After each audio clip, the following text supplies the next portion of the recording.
Principal, Monsieur le député de Saint-Jean.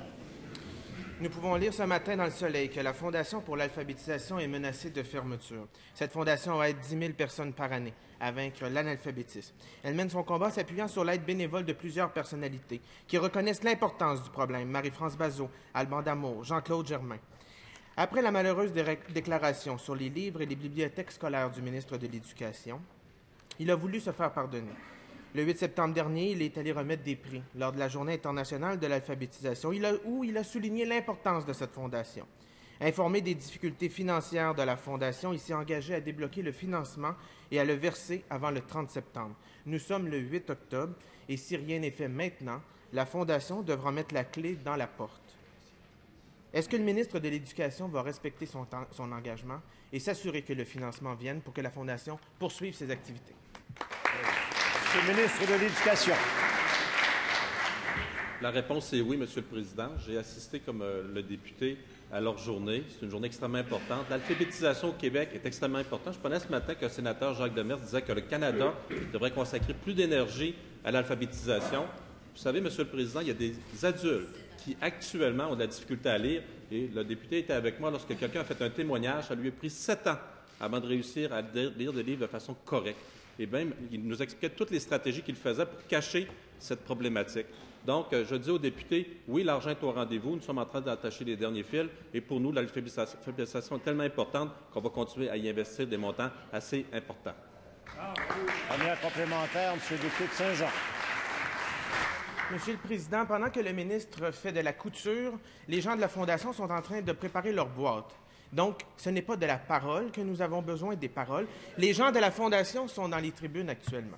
Est-ce que le ministre de l'Éducation, ainsi que son collègue président du Conseil du Trésor, peuvent rencontrer les gens de la Fondation pour leur remettre un écrit qui confirme qu'ils recevront le financement et le montant de ce financement pour qu'ils puissent poursuivre leur activité? Monsieur le ministre de l'Éducation. Premièrement, Monsieur le Président, je voudrais saluer les gens de la Fondation qui, pour nous, sont extrêmement importants. Et puis, ce qui est surtout important, c'est de reconnaître tout le travail qu'ils ont fait. Ils font un travail merveilleux. D'ailleurs, à cette journée, on a eu tellement des beaux témoignages, des gens qui ont appris à lire. Il y avait des gens, une mère de famille autochtone.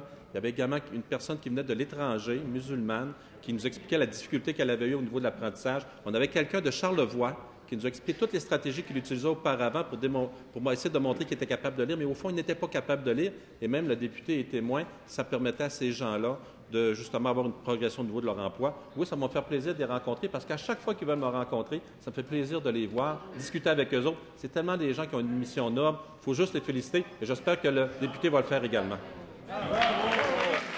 Deuxième complémentaire, Monsieur le député de Saint-Jean. Monsieur le Président, Mme Mockle et Mme Turmel sont actuellement dans les tribunes. Ils écoutent le ministre. Ils sont tout au fait de ça, du travail qu'ils font. C'est pas ça qu'ils veulent. C'est avoir l'argent. Donc, quand ils vont recevoir leur chèque et combien ils vont recevoir pour pouvoir poursuivre leurs activités. Parce qu'effectivement, l'analphabétisme est un fléau. Mais il faut s'assurer que notre fondation, la Fondation pour l'alphabétisation, reste ouverte et pour longtemps. Monsieur le ministre de l'Éducation. Monsieur le Président, on partage les mêmes objectifs. Je pense que le député doit rajouter l'importance de cette fondation, l'importance de cette cause qu'est l'analphabétisation. C'est important que nos gens apprennent à lire. Entre autres, pour ces personnes-là, c'est un grand effort. Et vous savez, il ne faut pas me reprocher de leur rendre hommage. Pour moi, c'est extrêmement important de reconnaître et de valoriser tout le travail qu'ils font. Et oui, l'argent va être au rendez-vous à très brève échéance. Il nous restait quelques fils attachés. Je m'étais engagé quand je les ai rencontrés. Je m'engage encore aujourd'hui. Mais surtout, je suis surtout fier des montants que notre gouvernement investit dans l'alphabétisation.